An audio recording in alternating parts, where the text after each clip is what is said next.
Video देखने वाले आप सभी लोगों को मेरा नमस्कार। महाराष्ट्र से एक बहुत बड़ी खबर आ रही है। जी हाँ, आप सही सुन रहे हैं। महाराष्ट्र की राजनीति में भूचाल आने वाला है, इसका संकेत मिलने लगा है और वहां बीजेपी की सरकार बन सकती है। जी हाँ, आखिर हुआ क्या है मैं इसके बारे में आपको बता रहा हूं। महाराष्ट्र में अभी शिवसेना, कांग्रेस और एनसीपी की गवर्नमेंट है, आप सभी जानते हैं।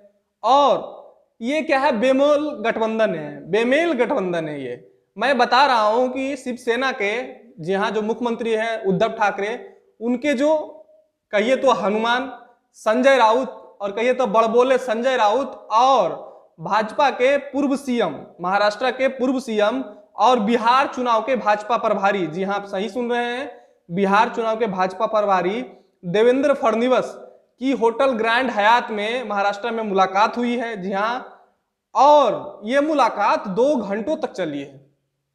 आप सभी सुन रहे जान रहे हैं कि ये मुलाकात, अब ऐसे न्यूज खुल के आ रही है, बहुत सारे न्यूज़पेपर कवर कर रहे हैं, उसमें यह है कि ये जो मुलाकात है 2 घंटों तक चली है और इसमें बहुत सारे मुद्दों पे बातचीत हुई है।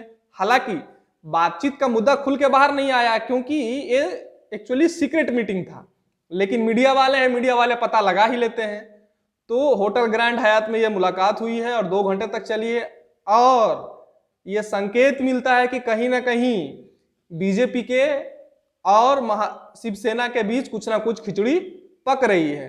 क्योंकि जो बीजेपी के वहां के नेता एक हैं राम कदम, जी हाँ, उन्होंने इसके पीछे सफाई देते हुए बोली कि ये सामना में इंटरव्यू देने गए थे, देवेंद्र फडणवीस सामना में इंटरव्यू देने गए थे, जो कि कहीं से भी पचाने वाला बात नहीं लगता है। तो अब क्या है कि महाराष्ट्र में हो क्या रहा है मैं इसके बारे में आपको बता रहा हूं।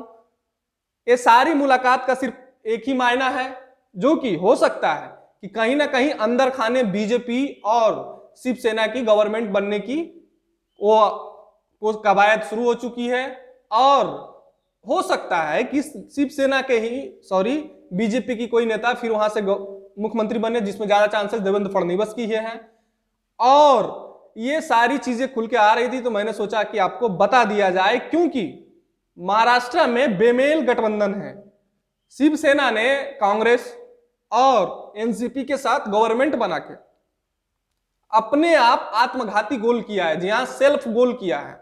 और शिवसेना सेल्फ डिस्ट्रैक्शन मोड में चली गई है, अपने आप को खत्म करने वाली स्टेप शिवसेना ने उठाई। क्योंकि शिवसेना के जो ज्यादातर कार्यकर्ता हैं वो जिंदगी भर, जी हां, शिवसेना शुरू से ही बाला साहेब समय के से ही जिंदगी भर यही एनसीपी और कांग्रेस के खिलाफ लड़ती रही है, यही एनसीपी कांग्रेस की विचारधारा के खिलाफ लड़ते रही है।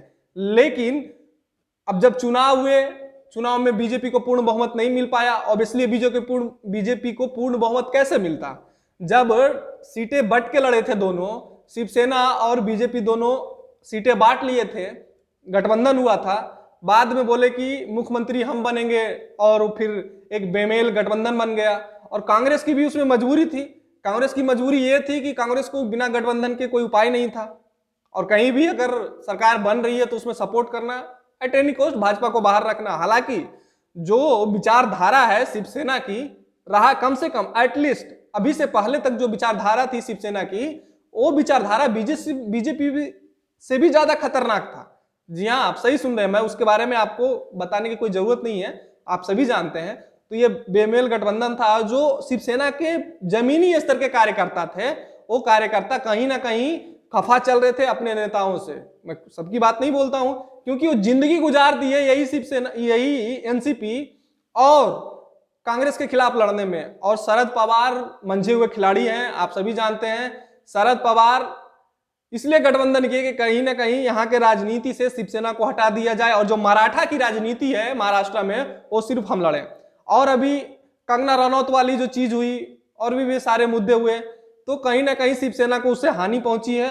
और शिवसेना को भी लग रहा है कहीं राज ठाकरे जो मराठा वाली चीज है, जिसके लिए मराठा मानुस पे हम लड़ते हैं, कहीं राज ठाकरे उसको उठा ना ले जाए। क्योंकि राज ठाकरे इसके लिए प्रयासरत है, झंडा बदले ये सब बदले, और राज ठाकरे इसके लिए प्रयासरत है। तो कहीं ना कहीं शिवसेना को डर है कि हमारी सरकार तो हम रह जाए कुछ दिनों तक, लेकिन हमारी पार्टी ना खत्म हो जाए और आने वाले दिनों में हमारी पार्टी कहीं का ना रहे और हमारी हाल धोबी के, कहा जाता है ना कि न घर का ना घाट का वाला कहानी है।